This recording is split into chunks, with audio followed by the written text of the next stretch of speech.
그리스도와의 연합. 자, 들어가겠습니다. 자, 우리 주제 성경 구절을 같이 읽겠습니다. 시작. 만일 우리가 그의 죽으심과 같은 모양으로 연합한 자가 되었으면 또한 그의 부활과 같은 모양으로 연합한 자도 되리라. 아멘. 그렇죠? 여기에서 이제 궁금한 건 이거예요. 이게 무슨 뜻일까? 그의 죽으심과 같은 모양으로 연합한 자가 되었으면, 그다음에 또 그의 부활과 같은 모양으로 연합한 자도 되리라 그랬거든요. 그래서 이게 궁금한 건 뭐냐면 이게 모양이라는 거예요. 이게 모양이 무슨 뜻이냐 이런 뜻이죠. 뭐 이런 얘기예요. 그래서 이거는 어떤 모습을 가르친다기보다는 이제 예수 그리스도께서 이제 같은 방식이라는 의미가 오히려 더 강해요. 그래서 이렇게 예수 그리스도께서 이렇게 십자가에서 못 박혀 죽으시는데 이제 예수 그리스도가 이렇게 계신데 이 안에 구원받을 우리를 모두 품고 그리고 십자가에서 못을 박히신 거예요. 이거를 가리켜서 내포적 대신이라고 하는 거죠. 그래서 예수 그리스도께서 십자가에서 죽으시고 하나님의 형벌을 율법대로 받으셨을 때 우리를 당신의 품에, 당신 안에 함께 품으시고 당하심으로써 당신이 지불하신 이 죄에 대한 대가가 우리도 함께 지불한 것이 되게 하셨다는 뜻이에요. 그것을 여기서 모양으로 표현하는 거죠. 그렇게 되면 부활할 때 그가 이제 다시 살아나시잖아요. 살아나실 때 당신 혼자 살아나시는 것이 아니라 이렇게 우리 모두를 내포적 대신으로 끌어안고 다시 살아나시는 거죠.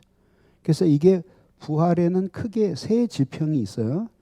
첫 번째 지평이 그리스도께서 십자가에서 죽으시고 부활한 지평이고, 두 번째가 바로 우리가 구원받음으로써 예수와 함께 다시 산 지평이고, 세 번째가 바로 그리스도와의 연합의 교리에서 성화 과정에서 내가 어떤 고통을 당할 때 그리스도에게 고난에 그것을 투사해서, 그래서 그와 함께 우리가 죽을 때에 그때 하나님이 놀라운 생명을 주셔서, 이제 그거 다음 주에 설교할 내용인데요. 생명을 주셔서 다시 우리가 살아나는 그것이 세 번째 지평이에요. 그래서 그 부활의 세 번째 지평은 산상 세미나에서도 한 내용이에요. 그러니까 한번 들어가서 다시 한번 들어보시기를 바랍니다. 요것이 이제 큰 얼개예요. 그럼 들어가겠습니다. 자, 하나님의 선택이 있겠죠. 그러면은 하나님이 영원 전에 우리를 선택하셨다고 봐야 되잖아요. 이게 무슨 뜻이냐면은 세상이 어느 날 팡 하고 창조가 되잖아요. 창조가 되고 창조가 된 다음에는 시간이 생겨나는 거예요. 창조되기 전까지는 시간이라는 것이 없어요. 이게 팡 하고 터지면서 시간이라는 것이 생겨나기 시작하고, 시간이 전개됨에 따라서 모든 만물들은 변하게 되어 있는 거예요. 위치도 변하고, 그 다음에 어쨌든 변화가 일어나는 것이 시간이잖아요. 시간 속에서 그런 변화가 일어나는 거잖아요. 그러면 태어나지 않았던 천지의 사물들도 태어나고, 그 다음에 사람도 태어나고, 그 다음에 너도 태어나고, 그 다음에 나도 태어나고, 이렇게 하면서 시간이 흘러가서 이게 쫙 펼쳐지는 거잖아요. 그렇죠? 근데 그런 모든 것들을 한번 거꾸로 집어넣어 보세요. 모든 창조 이후로부터 여태까지 있었던 모든 것들을 비디오 필름을 뒤로 감듯이 한번 거꾸로 넣어보라 이거지. 그러면 확 감기면서 마지막 없는 것으로 돌아가고 말 거 아니에요. 거꾸로 얘기하면 하나님이 이 세상의 모든 것들을 창조하시기 전에, 시간적으로가 아니라 논리적으로 세상의 모든 것을 창조하시기 전에 먼저 하나님 안에 관념이 있었을 거 아니에요. 이런 세상이 되어야 하겠다는 하나님의 관념이 있을 거 아니에요. 그걸 모르셨다면 그 하나님이실 수가 없죠. 그러니까 하나님은 이미 이 안에 당신이 세상을 창조하면 어떤 세상이 될 것인가 하는 것을 시간의 흐름을 초월해서 위에서 한 번에 내려다보시는 하나님이시란 말이죠. 그걸 가리켜서 우리들이 어려운 말로 오성단순지라고 배웠잖아요. 단순지. 그리고 시간의 따름에 따라서 하나씩 하나씩 알게 되는 걸 뭐라 그런다 그랬죠? 몇 분은 굉장히 똑똑하시네요. 현견지. 예. 그래서 단순지와 현견지. 예. 현견지는 시간 속에서 보는 거고 단순지는 시간을 초월해서 보는 거예요. 그러니까 시간을 초월해서, 우리도 종종 시간을 초월해서 보기도 해요. 어떤 거냐면 기억. 기억은 우리가 기억할 때 어제를 기억해야지만 모레를 기억하는 건 아니잖아요. 1년치를 다 기억하고 1년 마이너스 1일을 기억하는 건 아니잖아요. 그러니까 그때는 한꺼번에 시간이 초월된 가운데 강한 인상이 박힌 것부터 막 한 면에 그냥 마이너리티 리포트에 나오는 것처럼 한 번에 다 보이는 거죠. 탐 크루즈의 마이너리티 리포트. 예? 아니 무슨 그 고전이 아니라 영화예요, 영화. 그렇게 한 면에 나오는 것처럼 이렇게 나온다 이거죠. 그러니까는 당연히 하나님이 창조하면 인간이 타락할 것도 아셨고, 그렇죠? 예. 그러면 그 다음에 누가 태어날 것도 아셨고, 모든 걸 다 아셨다고 봐야 되는 거죠. 그러니까 영원 전에 우리를 선택하셨다 이렇게 봐야 되는 거죠. 근데 그것이 영원 전에 선택한 것이 시간 속에서 전개되려면 어떻게 되겠어요? 우리가 태어나지도 않았는데 하나님이 우리를 구원하실 수는 없잖아요. 그렇잖아요. 논리적으로. 그러니까 우리가 태어나야죠. 태어났는데 그 아이가 모태신앙이고 해서 어려서 하나님이 전격적으로 당신 혼자 중생시키실 수도 있지만 특별한 예외적인 경우가 아니라면 일반적으로는 부르심이 있다 이거죠. 그 부르심이 있어요. 근데 이게 불신앙의 상태에 있어요. 근데 이 부르심이 두 가지라 그랬죠. 외적 부르심과 그 다음에 내적 부르심. 내적 부르심을 우리가 유효한 부르심이라고 부르잖아요. 사람 이름이 아니라 유효한, 효과가 있는 그런 뜻이에요. 그래서 불신앙의 상태에서 부르심이 있어요. 유효한 부르심이죠. 그러니까 당연히 이제 중생하게 되죠. 그리고 회심하게 되죠.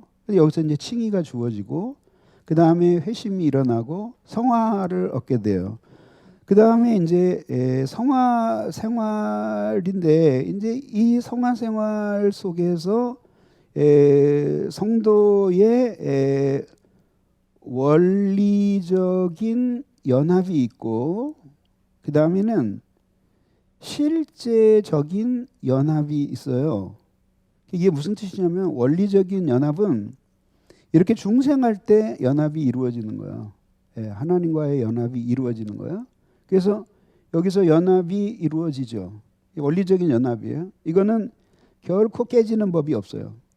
계속 가요. 깨진다면 이거는 하나님이 신실하지 않은 것이기 때문에 계속 가요. 그런데 이제 실제적인 연합이 있어요. 근데 실제적인 연합은 요거는 요 성화의 과정에만 해당되는 거예요.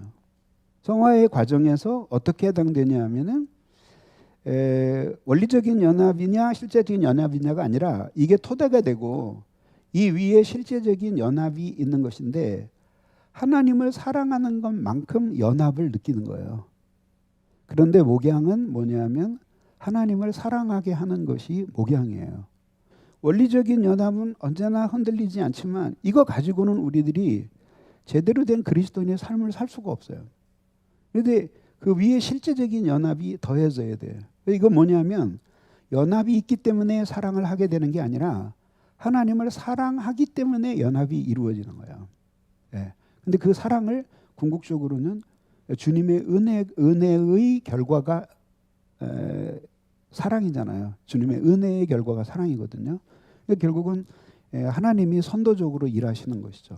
그렇지만 이런 실제적인 연합은 성화에 속하는 것이기 때문에 하나님 혼자 하시는 것이 아니라 이니시에이티브는 하나님이 쥐고 계시지만 신자가 협력을 해야 되는 거예요, 거기에. 그래서 결국은 자신이 믿음과 순종으로 그 하나님과의 언약에 헌신하고 그다음에 그러니까 기도하고 찬양하고 말씀을 듣고 하는 모든 것들이 그 안에 다 들어가는 거예요. 그리고 하나님께서 은혜를 주시면 이제 하나님을 사랑하게 되는 거죠. 그때에 이제 실제적인 연합이 이루어지는 거죠. 그러니까 이제 오늘 설교에서도 보면은 다윗이 그 큰 고난을 통해서 우리로 말하자면은 이제 그때 그리스도가 계시되지 않았으니까 그러니까 하나님과의 연합을 그렇게 절실하게 경험하는 거죠. 그래서 제가 오늘 비유로 표현했던 하나님의 품에 안긴다든지 눈물을 씻겨주신다든지 혹은 하나님의 가슴에 꽂은 칼을 보면서 마음 아파한다든지 하는 그런 모든 것들 그림의 그 그림과 같은 묘사들은 이 그리스도와의 실제적인 연합을 이야기하는 하나의 그림 언어라고 생각하시면 되는 거예요. 자, 그래서 그리스도와의 연합의 교리는 그렇지만 원리적으로 본다면은 이 구원의 전 과정에 해당되는 거죠. 그리고 더 멀리 보는 사람들은 아예 영원전에 선택할 때서부터 영원적인 연합을 이야기하는 사람도 있어요. 근데 요거는 조금 약간 논리적으로는 가능하지만은 좀 그 어떻게 보면은 그 뭐라고 좀 탁상 공론 같고 일단 구원부터 전 과정에 적용되는 거라고 하는 건 틀림없는 거죠.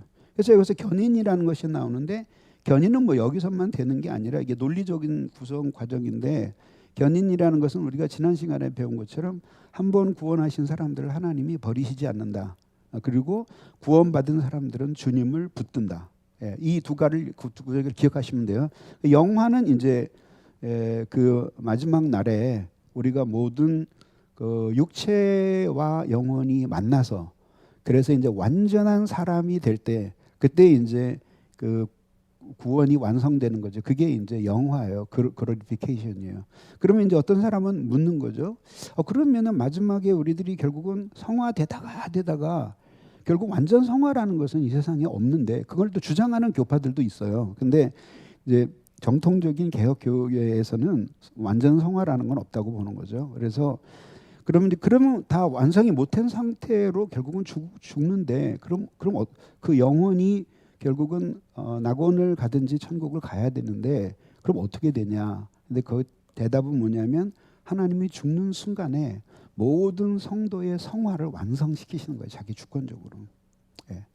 그렇게 해서 완성시키셔서 그래서 그 영혼을 낙원으로 들이시고 거기서 마지막 부활의 날을 기다리다가 육체가 만났을 때 그때 여기서 영화가 이루어지는 거죠. 그러니까 다시 말하면 신자가 죽을 때 이때는 성화의 완성이라고 보면 되고 부활의 날에 육체와 영혼이 다시 만날 때 그때가 glorification, 이제 영화가 되는 것이다. 이렇게 보시면 됩니다. 자, 그다음에 넘어가시면 자, 성부와 성자와 성령이 계시죠. 그죠? 그리고 성부와 성자와 성령이 계신데 그 연합이라는 것이 무엇이냐? 우리 한번 텍스트를 같이 읽어보겠습니다. 시작. 그리스도와의 연합은 영적입니다. 연합이 성령님의 역사로 이루어지는 것이기 때문입니다. 그리고 그 연합 속에 맺어지는 관계가 영적인 관계이기 때문입니다. 그리스도와의 연합의 본질이 무엇이냐 할 때 그리스도와의 본질의 연합은 영적이다. 그래서 영적으로 연합되는 것이기 때문에 그 연합의 느낌을 불신자는 알 수가 없어요. 신자만이 특히 실제적인 연합의 느낌은 오직 성화에 들어간 신자들만이 경험할 수 있는 것입니다. 성부가 계시고 성자가 계시고 성령이 계시죠, 그죠? 예. 그런데 성경을 보면 하나님 아버지를 사랑하라는 명령이 수없이 나와요. 그리고 아들을 사랑하라는 명령도 수없이 나와요. 근데 이상하게 성령을 사랑하라는 명령은 한 번도 안 나와요. 이유가 뭐라 그랬죠? 성령님 자신이 사랑이시기 때문에 성령을 사랑하라는 이야기는 사랑을 사랑하라는 이야기가 되는 거죠. 그걸 어려운 말로 투톨로지라 그래요. 동어 반복이라 해요. 동어 반복. 그러니까 이미 성부와 성자를 사랑하는 사람은 이미 그 안에 성부와 성자를 사랑하는 사람은 이미 성령이 그와 함께하고 성령을 사랑할 뿐만 아니라 성령의 사랑을 받고 있는 사람이기 때문에 굳이 성령을 사랑하라는 말이 안 나오는 거예요. 영국 가서 이야기를 했더니 그 사람들이 굉장히 놀래더라고요. 그리고 막 설교가 끝난 다음에 와가지고 뭐 처음 알았다 그러고 자꾸 이것저것 질문을 하는데, 그래서 이상하다, 우린 구역장들 다 알고 있는 얘기인데 왜 선교사들이 그걸 모르나. 자, 그 다음에 그리스도의 연합의 본질에서 요소가 둘이에요. 그래서 영적이다, 그 다음에 신비적이다. 다 같이 읽어봅시다. 시작. 그리스도와의 연합은 신비적입니다. 단지 감정적이고 체험적인 신비가 아니라 지성적인 신비입니다. 순종하고 하나님을 의지하면서 살면 살수록 이 연합의 비밀들에 대해 점점 더 많이 깨달아 갑니다. 그렇죠? 그래서 그리스도와의 연합은 신비인데 그 신비가 뭐냐면 지성적 신비예요. 그러면 도대체 감정적 신비와 지성적 신비가 뭐가 다르냐? 그런데 이제 의지적 신비라는 건 좀 말이 이상하잖아요, 그죠? 의지적 신비라는 건 이상하잖아요. 근데 감정적 신비는 주관적 체험의 문제예요. 근데 지성적 신비라고 하는 데서 이제 이 지성이라고 하는 것은 그리스 철학에서 이 지성과 그 다음에 여기 욕망이 있잖아요, 이렇게. 욕망이 있으면은 요것과 차이는 뭐냐면 이거는 도리를 알아요, 도리. 그리고 이거는 도리와 상관이 없어요. 그러니까 어떻게 되냐면 제대로 되려면 이것이 혼자 돌아다녀서는 안 되고 이게 언제나 이 밑으로 들어와야 돼요. 그래서 도리를 아는 지성의 통제를 받으면서 욕망이 적절히 조절이 되고 작동이 돼야 되는 거죠. 그러니까 이게 아주 없는 사람이 훌륭한 사람이라고 안 봐요. 두 개가 다 이렇게 돼요. 이걸 통틀어서 영혼이라고 보는 거예요. 그래서 이제 그 행복이 뭐냐라고 물을 때 유다이모니아라고 하는데 유가 좋다는 뜻이고 다이몬이 이게 귀신이에요. 귀신인데 여기서 영혼이에요. 영혼이 좋은 상태라는 게 뭐냐면 도리를 아는 지성이 있고 나머지 도리와 상관이 없는 몇 가지가 있어요.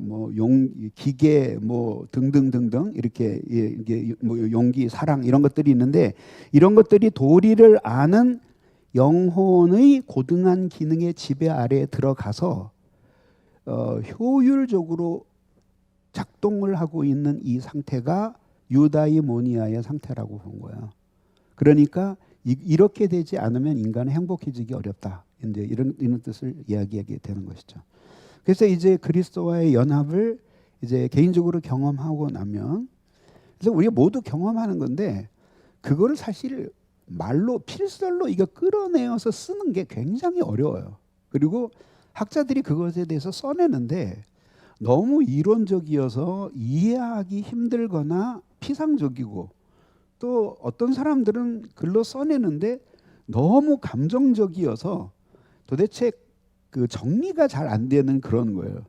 그거를 어떻게 이제 자신의 체험 속에서 그 연합을 경험하고 그 지성이 밝혀주는 빛을 따라서 그것들을 잘 해설할 수 있느냐 하는 것이 이제 이 연합에 관한 그 말하자면은 서술 능력이에요. 근데 그거를 자꾸 정리하고 혹은 책을 외우면서 표현해 보려고 애를 쓰고 사람들에게 설명해서 설득시킬 수 있을 때 그때 자신이 진정으로 연합의 교리를 안 것이다라고 말할 수 있어요. 그래서 이제 교회의 본질이 무엇이냐라고 할 때 그리스도와의 연합이 본질이에요. 따라해 봅시다. 교회의 본질은 그리스도와의 영적 연합이다.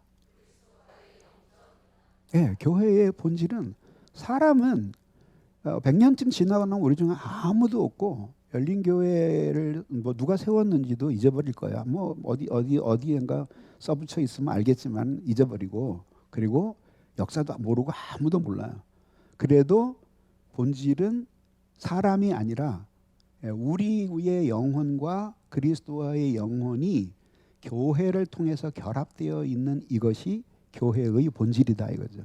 그래서 그것이 없으면 아무리 교회 모습을 세워놨어도 교회라고 말할 수가 없는 것이에요. 자, 그 다음에 우리 읽어봅시다. 시작. 그리스도와의 연합은 신비적입니다. 인간의 본성과 성령의 내주하심 가운데 그리스도와의 연합의 신비가 있습니다. 우리의 자연적인 기질들과 충돌을 일으키지 않으시고 우리와 함께 거하시면서 우리를 그리스도인으로 살아가게 하십니다.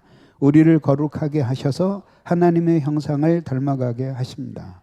그래서 사람들이 이제 오해하는 게 뭐냐면 갈라디아서 2장 20절에서 내가 그리스도와 함께 십자가에 못 박혔으니 이제는 내가 산 것 아니요 오직 내 안에 그리스도께서 사신 것이라고 할 때 그게 이제 최고의 아름다운 고백이라는 건 알겠는데 어떻게 생각하냐면 나는 완전히 없어지고 예수가 대신 들어온 것. 그래서 나라는 존재가 거기서 내 안에서 떼어내어지고 예수로 환치된 것이 바로 갈라디아서 2장 20절이 말하는 것이라고 생각하는 거예요. 그게 이제 틀린 해석이라는 거죠. 그건 하나의 문학적인 비유이고 그것이 뭐냐면 하나님이 우리를 각자를 다 다른 사람으로 만드시잖아요.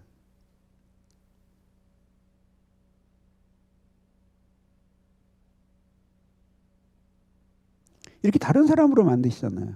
근데 원래 하나님이 만드신 이것은 전부 다 선한 거예요. 문제는 뭐예요? 여기 사이사이에 죄가 스며들어요. 근데 이게 전 본성에 다 스며드는 거죠. 그러면은 무슨 얘기가 되냐면 어떤 사람이 굉장히 논리적인 성품을 타고났는데 죄가 없었으면은 이게 이 사람의 사고가 굉장히 다른 사람에게도 도움을 주는데 죄가 들어와요. 그러니까 어떻게 돼요? 이 논리에 안 맞으면 사람들을 율법적으로 비판하는 거죠. 그리고 정죄하고 이렇게 되는 거죠. 근데 이 사람의 성품은 굉장히 온유해요. 죄가 들어오지 않았으면 이 성품은 너무 좋은데 이 죄가 들어왔어요. 여기서 깃들여요. 그래서 어떻게 됐냐면 이게 우유부단하게 돼버려요. 예. 근데 이 사람은 굉장히 굉장히 박진력이 있어요. 그래서 아마 다른 사람들이 못할 때 아주 박력 있게 뭘 해나갈 수 있는 사람이에요. 근데 여기에 죄가 들어와 있어요. 이게 포악으로 변하는 거예요. 무슨 뜻인지 알죠? 그런데 이제 내가 그리스도와 함께 십자가에 못 박히는 것 같은 그러한 실제적인 연합을 경험하게 되면 그리스도와 함께 죽는 죽음의 경험을 통해서 이러한 죄된 요소들이 싹 사라지는 거죠. 완전히 없어지는 게 아니라 영향을 거의 행사를 못할 정도로 미미하게 되는 거죠. 그때 하나님이 원래 창조하셨던 나의 그 모습으로 돌아가게 되는데 그것이 바로 내가 그리스도가 내 안에 사신 것이라고 할 때 그 나예요. 그래서 다시 말하면 이러한 죄성이 하나님을 사랑함으로써 이러한 죄가 작동하지 못하도록 유효하지 못하도록 없어진 상태. 그래서 있긴 있지만 거의 영향력을 행사하지 못하는 상태에서 하나님을 예수 그리스도를 가장 사랑하게 되고 예수 그리스도와의 유니티, 연합을 가장 강력하게 느끼게 되고 그때의 자신이 하나님의 창조하신 참 본성으로 돌아가는 거죠. 그래서 토마스 아퀴나스의 표현에 의하면 은총은 자연을 완성한다. 혹은 은총은 본성을 완성한다. 그러니까 은총이 본성을 파괴하는 게 아니라 은총은 죄를 제거하고 하나님이 원래 주셨던 선한 본성을 완성하는 거예요. 그래서 참된 자기로 돌아가게 되는 거죠. 그것이 바로 갈라디아서 2장 20절의 의미예요. 그리고 그것이 완전한 연합 가운데 있을 때 우리의 모습이에요. 그럼 신자의 의무는 무엇이냐? 다 설명한 거예요. 그래서 원리적인 연합은 예수 그리스도를 영접하고 거듭날 때 이루어집니다. 그리고 현실적으로 얼마나 풍성하게 연합을 누리면서 살아가는가 하는 것은 성화의 정도에 달렸는데 그것이 실제적인 연합이라고 부르는 것입니다. 그래서 하나님을 많이 사랑하는 성도는 많이 연합되어 있어요. 그러니까 우리들이 애인이라 그래도 다 똑같지 않잖아요. 어떤 사람은 헤어지기 직전이고 어떤 사람은 만나면은 막 그냥 욕설을 퍼붓고 서로 싸우고 상태가 좀 안 좋은 거죠. 근데 어떤 사람은 막 둘이 만나면 너무 사랑하고 아끼잖아요. 그렇듯이 연합은 항상 되어 있지만 그러나 실제적인 연합을 누리는 정도는 우리가 하나님을 사랑하는 정도에 따라 다르다. 그래서 우리가 죄를 깊이 회개하고 말씀에 눈물로 예배를 드리고 나면 하늘의 하나님이 지금 여기 내려오신 것 같고 내 안에 계신 것 같은 그런 행복이 느껴지는 거예요. 그 다음 그리스도와의 연합을 실제적으로 풍부히 누리면서 살아가는 비결은 예수 그리스도를 온전히 사랑하는 것이죠. 그래서 이 예수 그리스도를 온전히 사랑하게 되는 것이 무엇으로 이루어진다 그랬어요? 기억나는 사람 있으면은 상을 주고 싶어요. 자, 이렇게 나무가 장작이 2개 있는데 이게 불길로 활활 타올라요. 이것이 러브라면 여기에 있는 이 나무 2개가 뭐라고요? 참 지식과 다음 총명. 갈라디아서 1장에 나오잖아요. 내가 기도하노라 너희 사랑을 지식과 모든 총명으로 점점 더 풍성하게 하여라고 나오잖아요. 그죠? 예. 그렇게 해서 이 지식과 총명으로 되는 거예요. 총명은 일종의 판단력, 믿음과 관련되는 판단력이고 지식은 이것은 사물에 대한 온전한 지식이에요. 그러면 아까 얘기한 것처럼 어떤 사물을 알고 나면 그 지식이 모두 결국은 하나님을 가리키게 되는 거예요. 그러니까 학문을 많이 한다고 해서 하나님을 아는 것이 아니라 하나님을 향한 지식을 얼마나 가지고 있느냐에 따라서 사물을 보면서 하나님이 보이는 거예요. 모든 학문을 하면서. 그러니까 아무리 열심히 그 천문학을 공부해도 그걸 보면서 거기서 하나님을 만나는 건 불가능해요. 근데 하나님을 사랑하는 사람이 그 천체에 운행하는 모든 법칙들을 보면서 결국은 그 하나님의 위대하심을 그 아름다운 하모니를 찬송하지 않을 수 없는 이유가 바로 하나님을 아는 지식에서 나오는 거예요. 그러니까 이 지식은 그냥 온갖 잡동사니 지식을 얘기하는 게 아니라 하나님에 대한 지식을 얘기하는 거예요. 구약의 하나님에 대한 지식은 신약에 와서 그리스도를 아는 지식이 되는 거예요. 그래서 무엇을 배우더라도 그것이 어떻게 하나님과 그리스도와 연결되는지를 배우고 그리고 믿음으로 총명한 판단력을 갖게 될 때 그때 이 사랑이 점점 뜨겁게 타오르게 되는 거죠. 그러려면 어떻게 해야 돼요? 부지런히 배우면서 그러면서 하나님의 사랑으로 이 지식을 하나님 아름다움을 발견하는 데에 써야 되는 거죠. 그래서 아름다움을 발견하면은 그러면은 그 다음에 그것이 예쁘게 보이고 사랑의 원인이 되는 거예요. 그리고 이제 믿음을 점점 더 충만하게 가질 때 그때 이 사랑의 불꽃이 활활 타오르게 되는 거죠.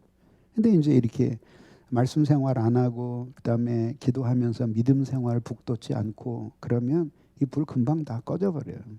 그것을 가리켜서 영혼의 침체라고 부르는 거죠.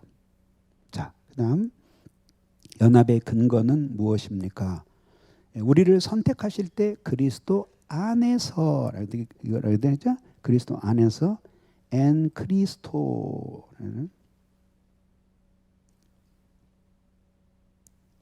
이게 이제 말하자면 하나로 연합되어 있다는 것을 보여주는 거죠. 영적이라고 하는 이유는 무엇입니까? 성령님이 연합을 시켜주시기 때문이고 그 안에서 맺어지는 관계가 영적인 관계이기 때문이다. 그러니까 성령께서 연합의 본드가 된다라고 할 때 그건 결국 사랑이에요. 그러니까 사랑이 그리스도와 우리를 하나 되게 하는 것이죠. 다음에 3번 연합에는 신비의 두 가지 특징이 있습니다. 지성적 신비, 그 다음에 지성 신비적이고 그 다음에 영적이고 두 가지예요. 그 다음 원리적 연합과 실제적인 원리는 멀리는 예정 가운데서 영원 전에 가깝게는 중생과 함께 이루어지는 연합이다. 실제적인 연합은 우리의 성화에 달려 있는 것이다. 5.